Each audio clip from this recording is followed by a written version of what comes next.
Up until our previous video, we have depicted the demand side and the supply side of a market.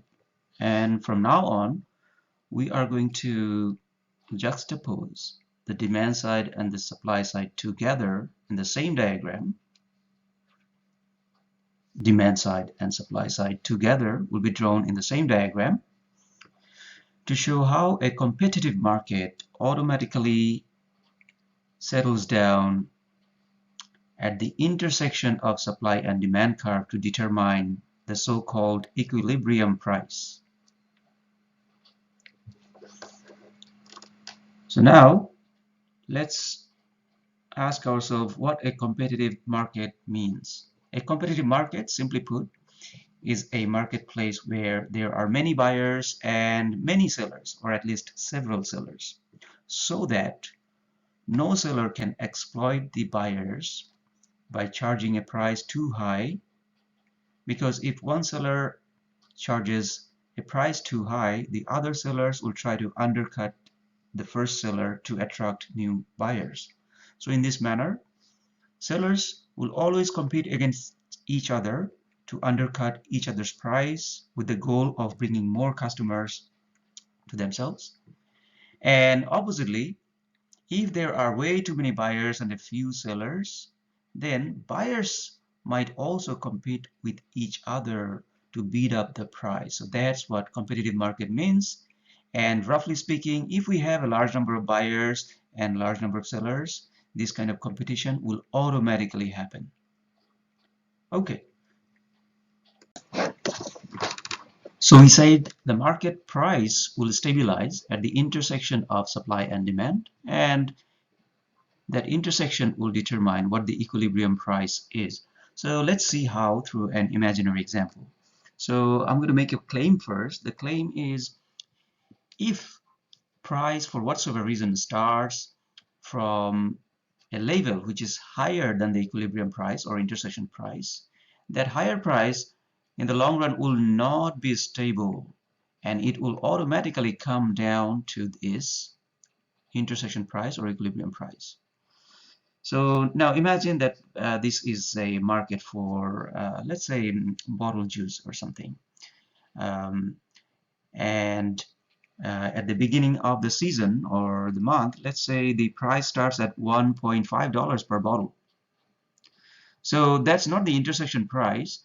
And what happens at this high price, $1.5, is at this high price, not a lot of buyers are willing to buy this product, and the price, quantity demanded, sorry, is approximately, let's say, 9 million bottles.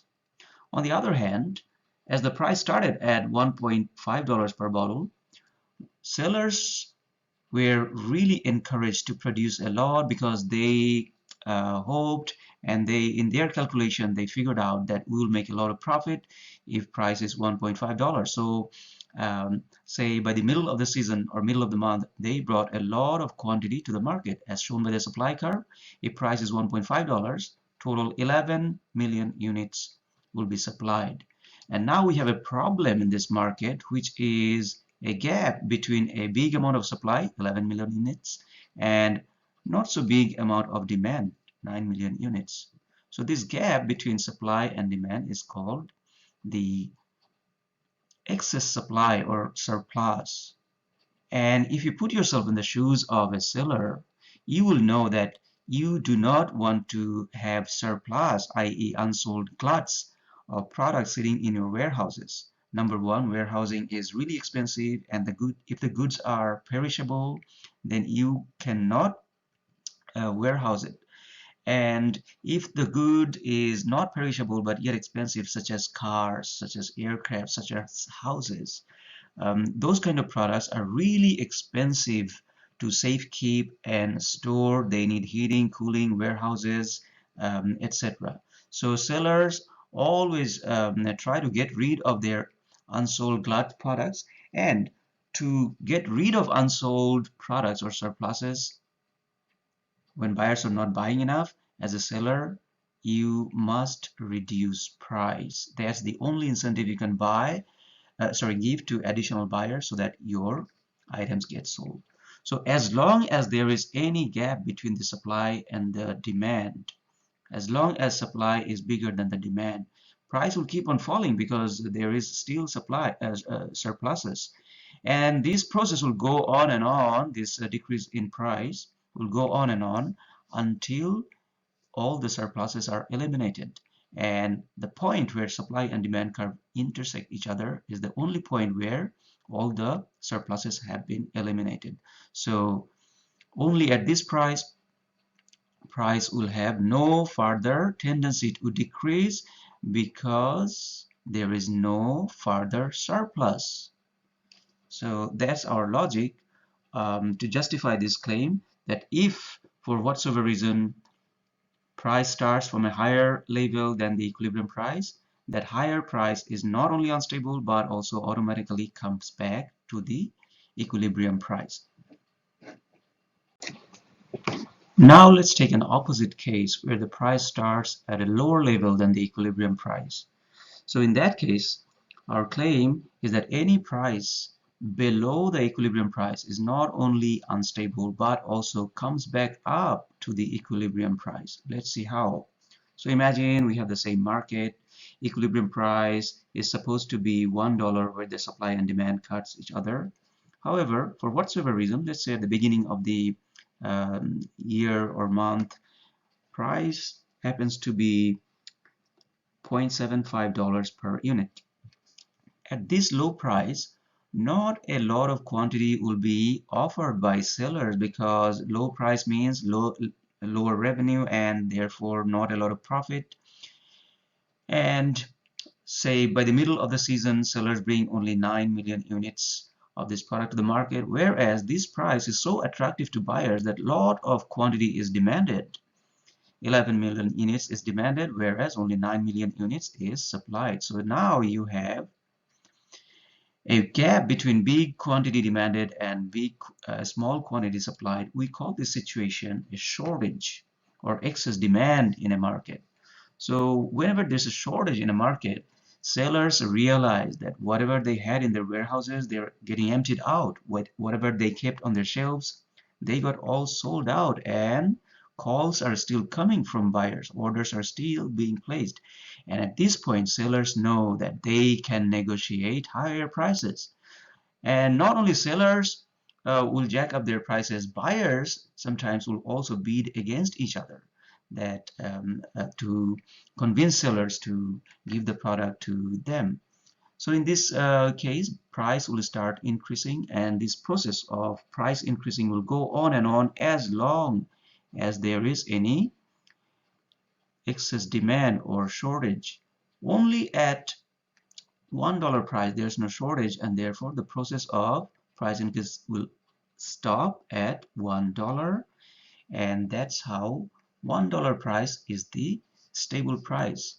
And notice that once you reach this $1 price, there's no tendency for the price to further increase or decrease because market clears, which means there's no shortage, no surplus going on at this particular price. So $1 will be our equilibrium price, and 10 million units will be our equilibrium quantity bought and sold in this market. So far, we have seen that a free and competitive market can automatically reach equilibrium price. However, if we look around in our real world, we know that prices are not really stable.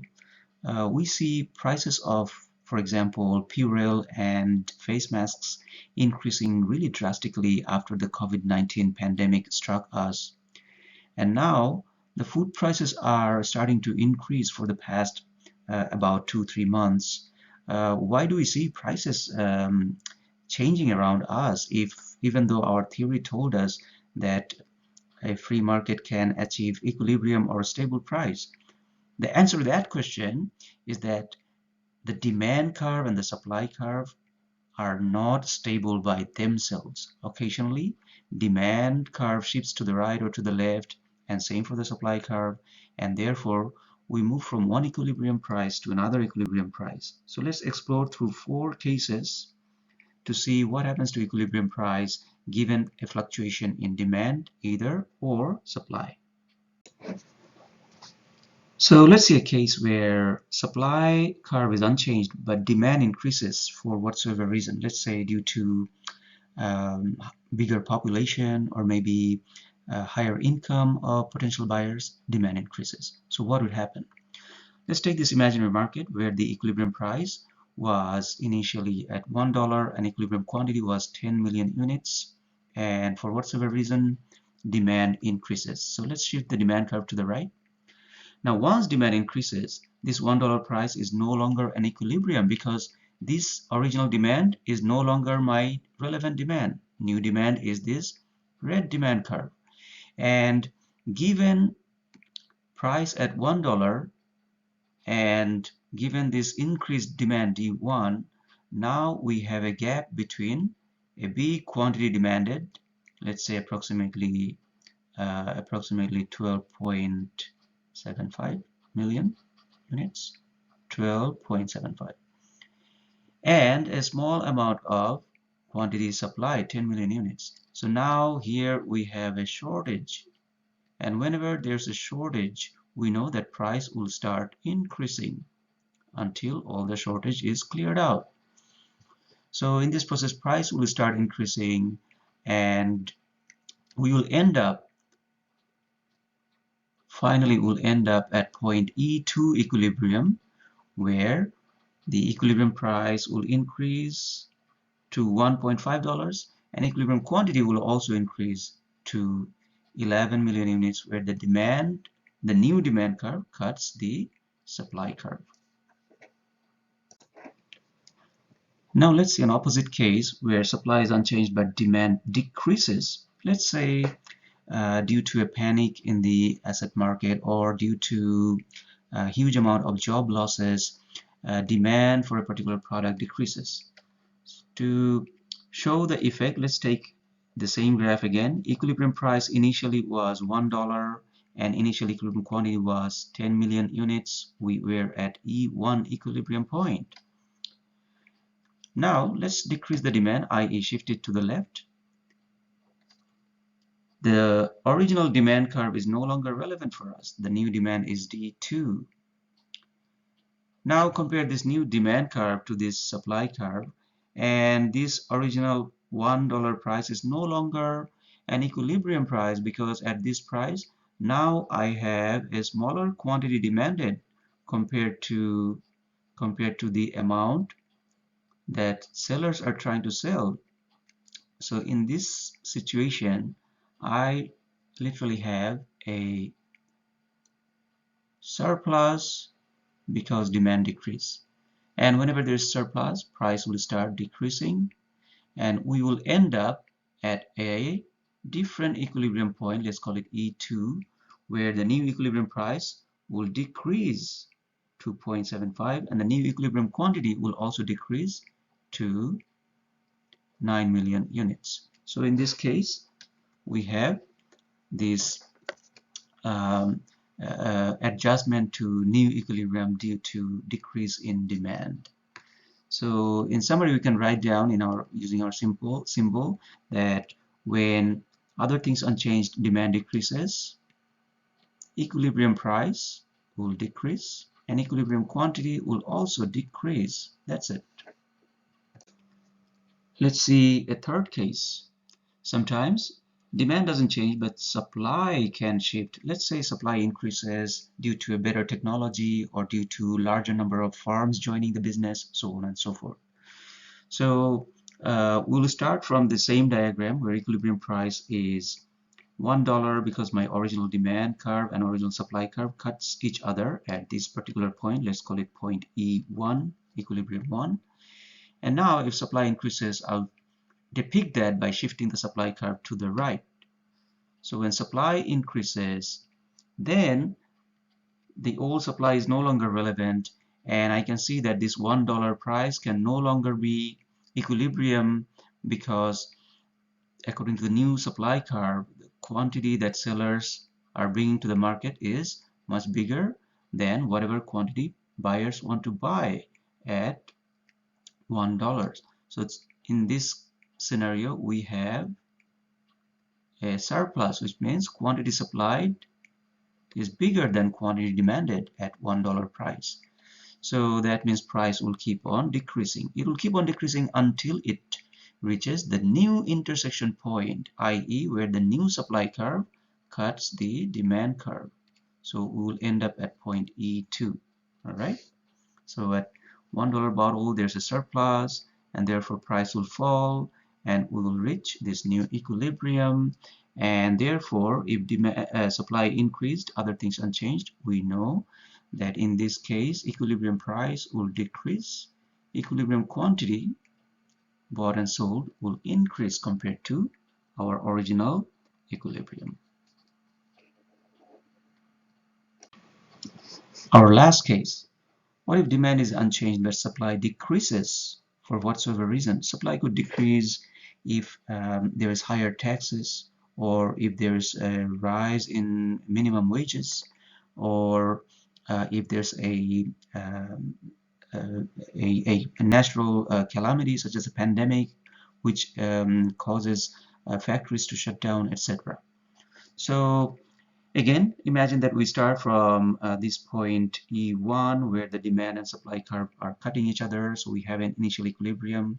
All of a sudden, if supply decreases, i.e. shifts to the left, then forget about the original supply curve. Our new supply curve is S2, and we can see that $1 can no longer be an equilibrium because at $1, suppliers are willing to supply a much smaller quantity, let's say 7.5 units. Whereas at this price, buyers are willing to buy 10 million units shown by the demand curve. And this is a problem because now I have a shortage in this market. So if there's a shortage, we know that now the sellers can jack up the price, and buyers will also bid up prices to make sure that they're getting the product, and this price increase will keep on going on until and unless we reach the new intersection point, i.e. where the new supply curve cuts the demand curve. So compared to the original equilibrium point, if we look at the new equilibrium point E2, we can see equilibrium price rises and equilibrium quantity decreases. So in this case, we know that equilibrium price increases and equilibrium quantity decreases.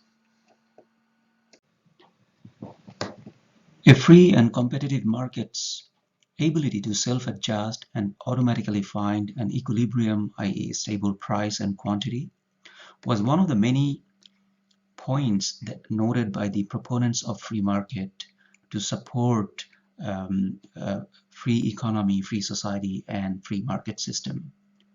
One of the founding fathers of free market was called Adam Smith, and in his book Wealth of Nations in 1976, Adam Smith actually talked in similar arguments that we have just explored in terms of competitive markets' ability to self-adjust.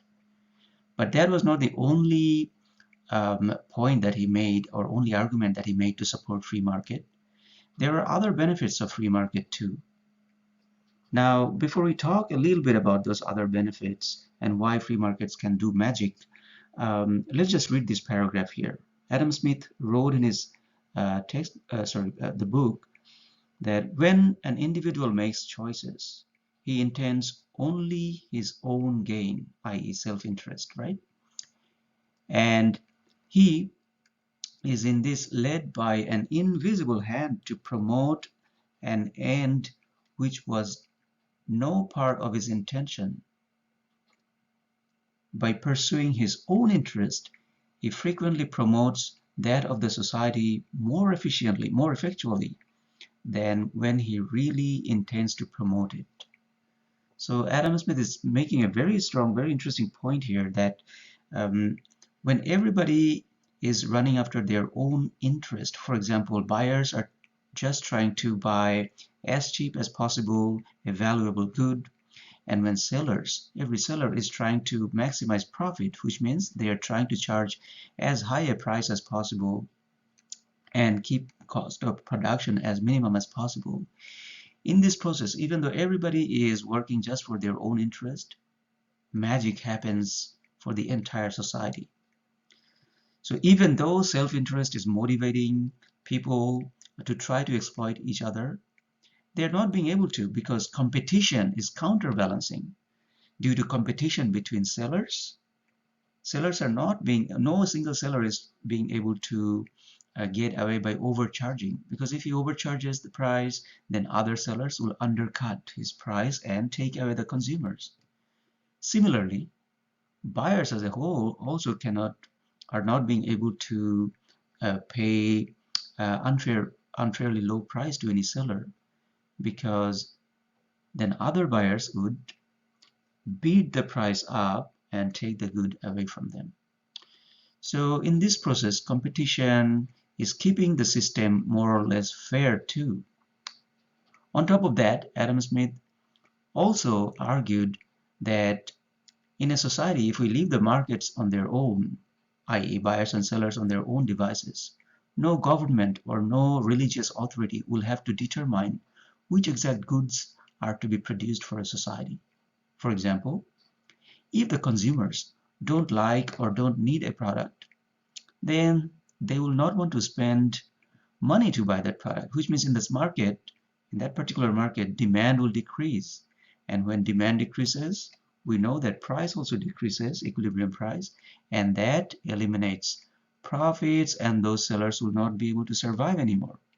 So in a free society, when consumers don't want to buy something, when that particular product is not valuable, it will automatically be eliminated. On the other hand, if a product is better quality, or if a product is more desirable, it will automatically flourish, because buyers will start buying it and demand will be high for that product. So these are some of the arguments that Adam Smith presented in a much more systematic way in his book Wealth of Nations. But through this set of arguments, what Adam Smith kind of concluded is that a free market is being operated as if it is being coordinated by an invisible hand, and that invisible hand basically has these few components: competition,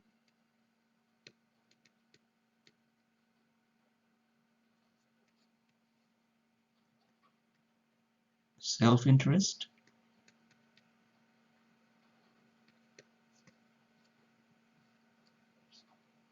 and self-interest also involves profit-seeking behavior. All right, profit-seeking. And just because firms are running after profits, after money, they are continually trying to create new ideas, new goods, better quality goods at a cheaper possible uh, cost, so on and so forth.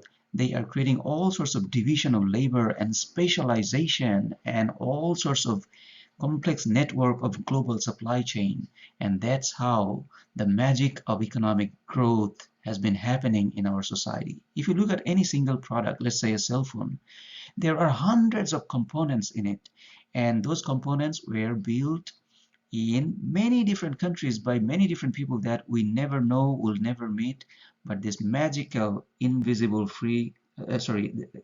hand of the market has brought all those people from all those countries, all those farms and businesses from all those countries together, coordinated them beautifully, and created all these highly specialized products. We would never have this kind of an economy with specialized products and services if we did not allow people to be free to seek profit, to be free to seek their own dreams.